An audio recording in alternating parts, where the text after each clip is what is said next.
په هغه ورځ چې الله ټول پیغمبران را ټول کړي پوښتنه وکړي چې تاسو ته څه ځواب درکړ شو نو هغوی به عرض وکړي چې موږ هیڅ نه پوهیږو همدا ته په ټولو پټو حقایقو پوهیږي بل هغه وخت در په زړه کړه چې کله الله وفرمایي چې ای د مریم زویه عیسی زما هغه نعمت در یاد کړه چې ما پر تا او ستا په مور پیرزو کړی ما په سپېڅلي روح سره ستا مرسته وکړه تا په زانګو کې هم د خلکو سره خبرې کولې او په آخر عمر ته په رسېدو هم ما تا ته د کتاب حکمت تورات او انجیل ښوونه وکړه تا زما په حکم له خټې څخه د مرغۍ جوسه جوړوله او په هغې کې د پوکی کاو او هغه زما په امر مرغۍ جوړېده تا مورزادي رانده او پیس ناروغان زما په امر رغول تا مړي زما په امر راویستل یعنی د مرګ له حالت څخه د ژوند حالت ته راویستل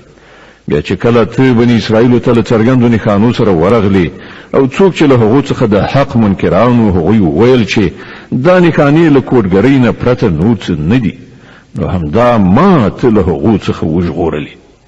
او کله چې ما حواریانو ته اشاره وکړه چې په ما باندې او زما پر پیغمبر ایمان راوړي نو هغوی وویل چې مونږ ایمان راوړ او شاهدان اوسئ چې مونږ مسلمانان د حواریانو په لړ کې دا پیښه هم په یاد لره چې کله حواریانو وویل ای عیسی ابن مریم آیا ستا رب پر مونږ باندې له اسمانو د خوړو یو دسترخوان راکوزولی شي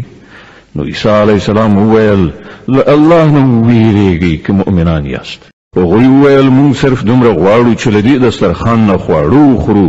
او زمونږ زړه ډاډه وي او مونږ ته څرګنده شي چې تا چې مونږ ته څه ویلي دي هغه رښتیا دي او مونږ ورباندې شاهدان اوسو له هغه وروسته عیسی ابن مریم دعا وکړه خدایه زمونږ ربه پر مونږ باندې له اسمانه یو دسترخوان راکوز کړه چې زمونږ لپاره زمونږ د اوسنیو او راتلونکو نسلونو لپاره د خوښۍ موسم وګرځي او ستا له لورې یوه نښانه وي مونږ ته روزي راکړه او ته ډیر ښه روزي رسان یې الله ځواب ورکړ زه پر تاسې باندې د هغه راکوزونکی یم خو وروسته له هغه چې له تاسې نه څوک کافر شي هغه ته به زه داسې سزا ورکړم چې په نړۍ کې مې هیچ چاته نه وي ورکړي لنډه دا کله چې د دې ښېګڼو په یادولو الله وفرمایي چې ای عیسی ابن مریم آیا تا خلکو ته ویلي وو چې له خدایه پرته ما او زما مور هم په خدایي سره ونیسئ نو هغه به په ځواب کې عرض وکړي چې سبحان الله زما دا کار نه و چې هغه څه مې ویلي وای چې د هغې ویل زما لپاره حق نه و که ما داسې خبره کړې وي نو ته به ارومرو پرې عالم یې ته پوهیږي پر هغه څه چې زما په زړه کې دي او زه پر هغه څه نه پوهیږم چې ستا په زړه کې دي ته خو پر ټولو پټو حقایقو عالم یې ما له هغه څه نه پرته نور هیڅ شی نه دي ویلي چې تا راته امر کړی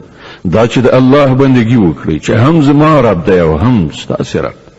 زه تر هغه وخته پورې د هغو څارونکی یم چې تر څو پورې زه د هغو په منځ کې یم کله چې تا زه بیرته در وغوښتم نو ته پر هغو څارونکی وي او ته خو پر ټولو شیانو څارونکی اوس که ته هغو ته سزا ورکړې نو هغوی ستا بندګان دي او که بښنه ورته وکړې نو ته بر لاس او د حکمت خاوند دي هلته به الله وفرمایي دا هغه ورځ ده چې په هغې کې رښتینو ته د هغو رښتینولي ګټه رسوي د هغو لپاره داسې باغونه دي چې تر هغو لاندې ویالې بهیږي دلته به هغوی د تل لپاره اوسي الله له هغو نه راضي شو او هغوی له الله نه خوښ شول همدا ستر بریالیتوب دی د ځمکې اسمانونو او ټولو موجوداتو پادشاهي یوازې د الله ده او هغه پر هر څه قادر دی